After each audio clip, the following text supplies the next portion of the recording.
On today's Visual Studio Toolbox, Phil Japikse is here to kick off a series on how to use Entity Framework Core.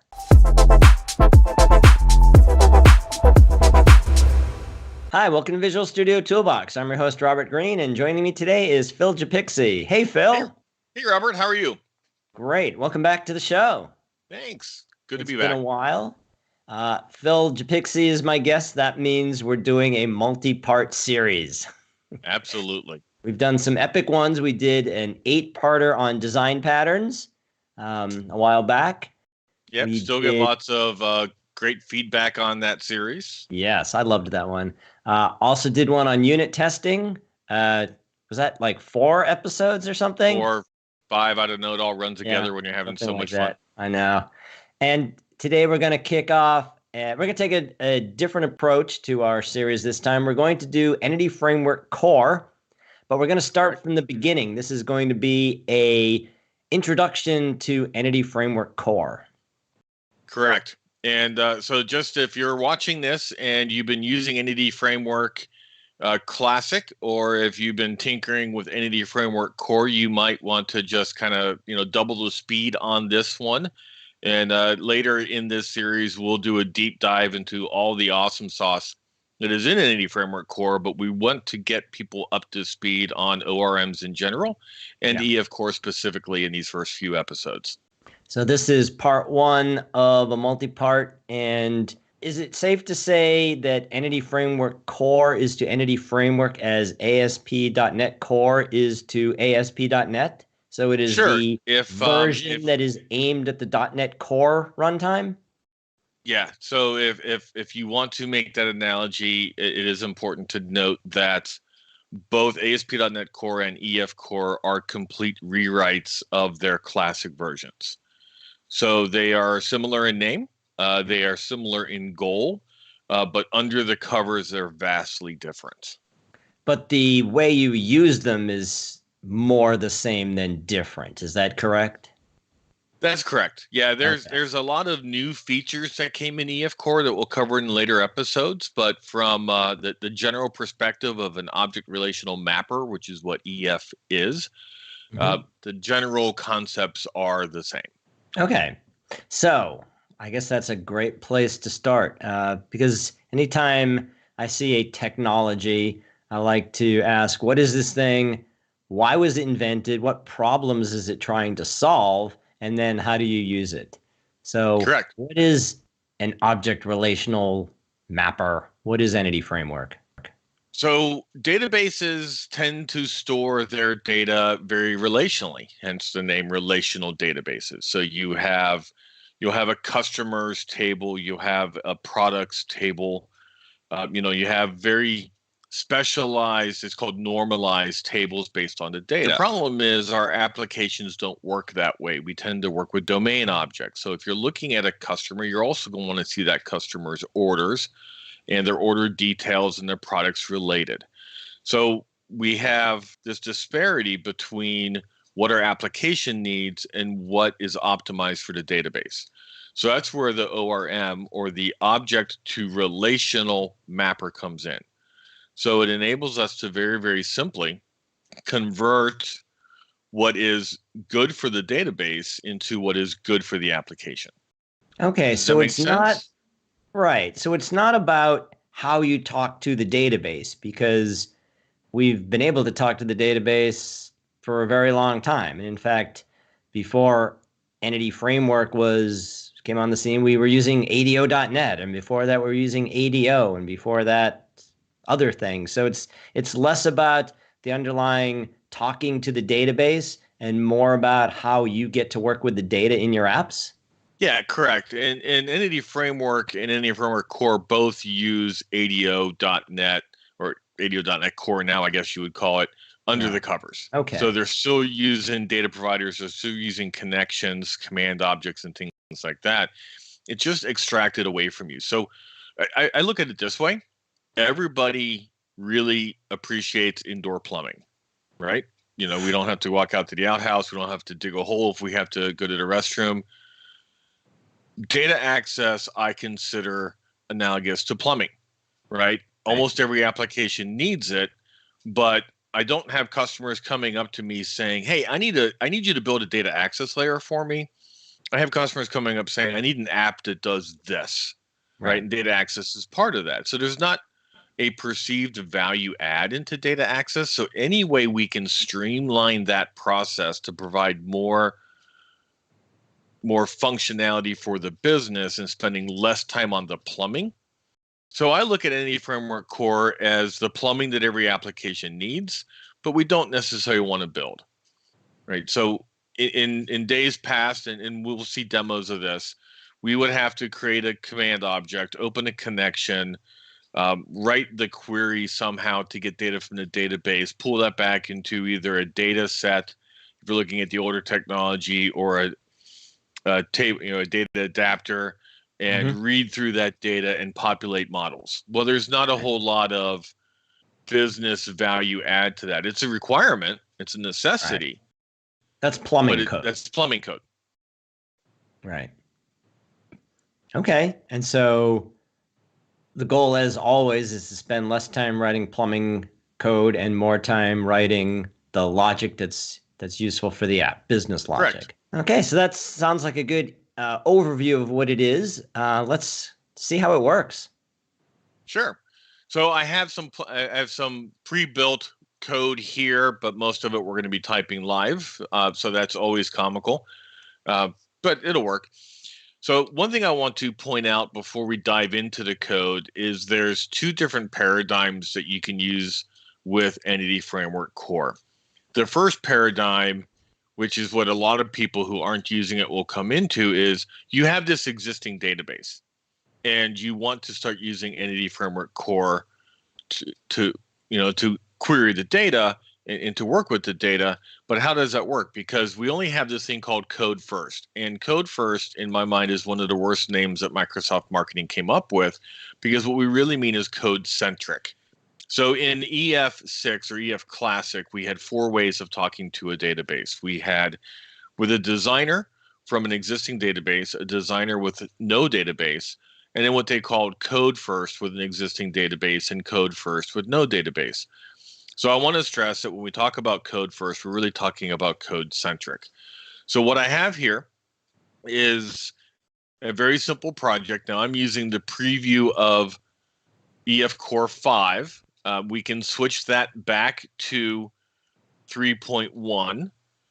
And the way we would do that very simply is Microsoft Entity Framework Core in the NuGet packages. We go down here to SQL Server, or Microsoft Entity Framework Core SQL Server, and we can roll back to what is the actual supported release, and then we click on Update. And this is how you would install Entity Framework Core into your project. You pick the version. We can also use the command line for this. But Entity Framework Core, different than prior versions of ORMs, is very modular. So we just pull down those bits that we need. So what I have pulled down here is Entity Framework Core SQL Server. And then we're going to change the version of Entity Framework Core Design, which allows us to do things like migrations and scaffolding. So this is how we set up our original project. It is just for the purposes of what we're doing in these intro episodes, we're going to do stuff that's in 3.1.3, right? We are going to do stuff in 3.1, yes. So so there's no reason not to use the stable version. Right.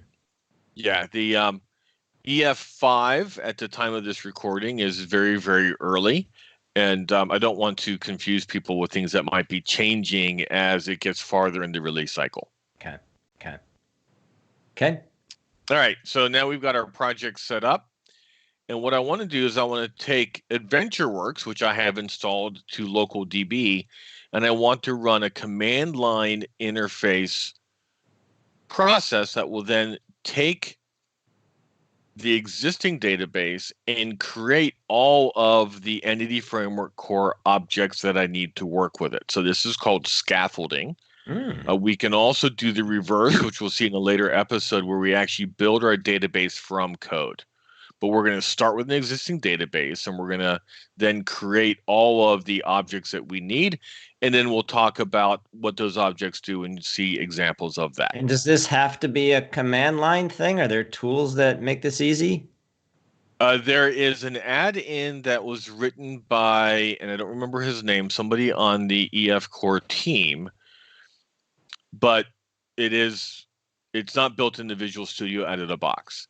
Okay. And the reason for that, and this is probably important to point out, in all of .NET Core, the command line interface is the queen of the roost. So you can do everything that you need to do with .NET Core and EF Core from the command line, and you can do most of what you need to do through Visual Studio.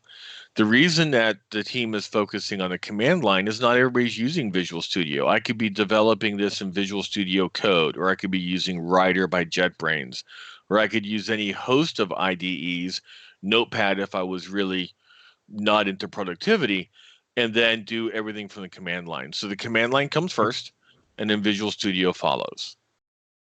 Okay. All right, so if I go to a command line, which I happen to have right here, the first thing that we have to do is install the .NET Core Global tool. Now, I've already done this. And what global tools are in .NET Core, it's similar to, if you're familiar with the old .NET or .NET Classic, putting something into the GAC so you can access it from anywhere. Mm-hmm. To run any of the command line tools in EF Core, we actually have to install the global tool for EF Core. And there are now tools that run similar to how it was with .NET Classic of putting things into the GAC or the global assembly cache. So it's .NET tool. We want to install it globally. And then the tool is called .NET-EF. Now, I already have it installed. And I should probably type in the word install. That's what we get for it. And it says it's already installed. But you're going to have to run this command. And what I'll do is I'll copy it into this file that is coming with the show notes right here. And so we've installed the tool that we need. And now that we have the tool installed, we have a host of things that we can do with the tool.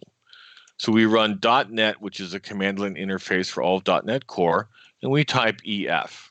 We get the magic unicorn, and then here are some of the options that we can do. So we are going to create a DbContext in all of the pieces and parts, and then this will give us a good vehicle to talk about what the pieces and parts of EF Core are, why they're used, and see how to use them. Now, I have pre-baked this command. It's a little lengthy. So let me clear the screen. We'll go into here, and I'm going to do a .NET EF. So that's the EF Core command line tool. I'm going to create a DbContext, and we're done. So what has this done for us? So all of AdventureWorks is now here with different models and a DbContext. And the DbContext is what? Yep. So great segue. Thank you, my Ed McMahon. So the DbContext is like the master control program if you're a Tron fan, right? It's MCP. It is the heart and soul of how Entity Framework Core works. It derives from DbContext. It contains a mechanism to tie into the database to open connections and do things like that. It works very closely with the change tracker, which we'll talk about very soon. It holds all the DB sets, which we'll also talk about. And then it has a relationship with a database provider. So when we installed the package Microsoft.Entity Framework Core.SQL Server, we were adding the SQL Server data provider into our installation. So let's talk about the pieces and parts of the DbContext. We first have a DB set, or a whole series of them, and these are specialized collections that wrap our tables. Now, the way that I have built this and the way the scaffolding works right now in 3.x is we have table per class. So every table in the database is represented by a DB set. So, we have address, address type, et cetera, et cetera. And that's the object relational mapping, because you have an address object, which is mapping to the address table in the database. Correct. And the mapping comes in when we look at the table itself. Now, this is just one-to-one, but it has a schema and a table. Now, I would typically have called this address says in the SQL Server side in address. So you can see that we can map our class to a table called foo if we wanted to. It wouldn't be very good for follow-on developers, but we can. We can also change the column names. Now, these are just here because of capitalization, right? So in .NET, we like to have I lowercase d. In SQL Server, they tend to do I uppercase d in a case sensitive. So you can see how we're mapping columns to different columns in the database. So the column in the database is state province ID, and in your object, in your class, it's called city? No, it's attributes rolled down. So let me do this, create a little space to make it more readable. Oh, there we go. Right. So SQL Server is not case sensitive unless you specified that during the install. Okay. C# is case sensitive. In C# land, we don't like to have two capitals together. Yep. And okay. So I see. The scaffolding then changes that for us. We can also change column types. So we're specifying the SQL Server column type of date time so that we are very specific in what type of date column, because there are options in SQL Server and we only have the date time in C#. So if you wanted to rename a column, you would just change the property name and the class. You wouldn't touch that column attribute because that has to be what's back in the database. Correct. I could call this foo. Right. All right. So let's go back into the DbContext. Now, this is particularly huge because, of course, I picked AdventureWorks. Right here is how we configure the DbContext. Now, this is different than prior versions of NDD Framework, but of course, this episode is for people who haven't used it. A key tenet throughout all of .NET Core is dependency injection. So we're actually going to configure connection string and other options by injecting them into the DbContext.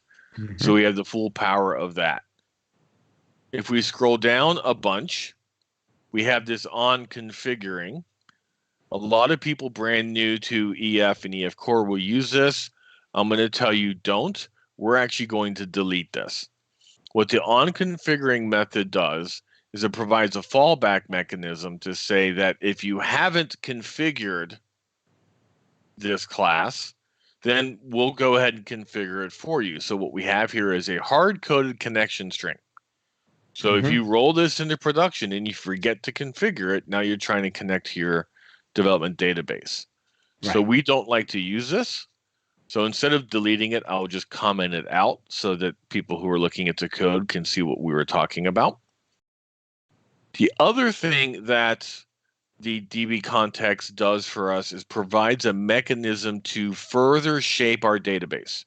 So this is more of that mapping. So you saw how you can change the table names, the schema, the data type of a column, the column name. This is where we go into much more detail of how we want that database shaped. So for the address entity, and we just call the C# objects entities typically, we're going to, in the database, provide a comment. We're now going to provide a unique index for the row GUID. We're also adding an index for state province ID. Here's a multi-column index. Now, we can talk about whether multi-column indexes make sense or not. I didn't build this database. It's just example. Just right. So that's an important point, though, that all of this stuff is coming out of the database. Yes. So we scaffold this from the database into our C# project. Right. So on the flip side, if you need to add these things into your database and you're building your model from code, when we do a migration, which is the reverse process, which we'll talk about in a later episode, this is how you would configure your database. Mm-hmm. The beauty of this whole process is what I call the Homer Simpson button, right? So if I want to get everything from the database into code, I just run the scaffold command and I have everything in there. If I need to get my project, if I'm doing true code first, I have migrations. And either way, with these commands, I have a new developer who starts on the project. All they have to do is run this command line interface or .NET CLI command, and they have everything they need. So we don't have to, have a build document and all this stuff to get developers up and running. Right. All right. So that is the DbContext and DbSet. Let's look a little more about how the DbSets work. Because what I want to talk about is foreign keys and relationships. So databases and tables have foreign keys. So for example, this is the person. Nope, I wanted to go to person because all my examples are on person. So here's a person object. Mm-hmm. And a person object has a foreign key out to this thing called business entity. There's also a business entity context that has a foreign key back to person. So how do we represent those? And we could pull up the database diagram, but I'm not going to waste your time. Let's look at this first. So we have this business entity, which is the one end of the many. So person is on the many end of a one-to-many relationship between person and business entity. So from person, we have a navigation property that goes to business entity. But we have to tell Entity Framework Core what the foreign key value is. So we have this business entity ID field that's in the table, and that is the foreign key out to the business entity table. Now, there are conventions that I don't want to go into, but for example, based on name, structure, and other things, Entity Framework Core will figure some of this stuff out for you. The problem with conventions, you have to know them. Mm-hmm. And so if I didn't have this here, Entity Framework Core would still pick up that the business entity ID is the foreign key based on the name convention. But Robert, if you're coming and following me and trying to understand this code and you didn't know those conventions, you'd be like, well, how does this work? Right. So I am always very specific and explicit in foreign keys on navigation properties. And thankfully, the people who built the scaffolding feel the same way. Now, inverse property just is another helper that says, hey, Entity Framework Core, on the other end of this, the business entity, we have this person object right here. And that's so that is the other end. That's the inverse property. Okay. We can also be on the one end of a one-to-many, and the person in this database example is at the one end of a one-to-many relationship between the person table and the business entity context. So what we get here is a collection of business entity contacts that we can then navigate to. So these are, again, referred to as navigation properties on both sides. But if you think of it in terms of SQL Server, this is like saying select star from person, inner join business entity contact on business entity contact dot person ID equals ID. Right, this is how we would write the SQL, and this is how we're telling Entity Framework Core how to join those things together. We'll see examples of how this works. So these properties here are collections, right? So correct. So should they be pluraled? Yeah. So you're able to write from code that says person.business-entity-contact, which then represents a collection of all the contacts for that person. You bring up a great point. I hate the naming comments, the naming conventions that they use. So let's just real quickly talk about how we do it in real life. So let's use the rename function. I would call this business entity navigation, and it's going to refactor everything. Hopefully this works without breaking the example, but I have the finished product in the oven if I need to pull it out. Okay. So let's talk about this. We had a property called business entity, which is also a class. Anytime you have a property on an object, the same as a class, the same as a namespace, right? You start running into name conflicts. IntelliSense tries really hard to help you out. It will shoot you in the foot if you have all these names that are the same. Likewise, this should be plural. So great point. That is one thing I don't like about the out-of-the-box scaffolding. Is you can plug in your own code to change these rules. I didn't bother to do that. That's a little complex. It's easy enough just to go in and rename things. Right. Okay. Okay. So that's the DB set. And DB set has, if we just look at the DB set, let me save all this. What does the DB set give us? It gives us, in addition to being a collection, it derives from I async enumerable, I queryable, et cetera, but we get a bunch of methods here that help us. So we have find, let's do, where are you? Here's add range, right? So we have add range, update range, remove range. So these are our CRUD features that we can do. So if we want to add a person, we would call context variable, dot person dot add, and we'll see how this works. Okay. So that's what the DB set gives us. So last thing I want to talk about before we're coming up against a wall time-wise here, but the last major piece of the EF core components is the change tracker. And the change tracker is what really provides the power to using Entity Framework Core. So anytime you add data into these DB sets and you start working with them in code, the changes are tracked, and that is used to build very efficient queries. That's the core of Entity Framework Core, no pun intended. Now, come on, you worked on that one. All right. So I had that saved up. Pun intended. Next episode, we are going to dive into code to show how all this stuff works. Great. All right. So that's a good introduction to Entity Framework Core. Just to recap, we took an existing database, ran one line of scaffolding code after installing some global tools, and we now have a class or object for all of the tables, and all of the underlying relationships are represented. So at this point, we'd be ready to start working with the actual data. Correct. All right, and we will do that in part 2. And so we will see you next time on Visual Studio Toolbox.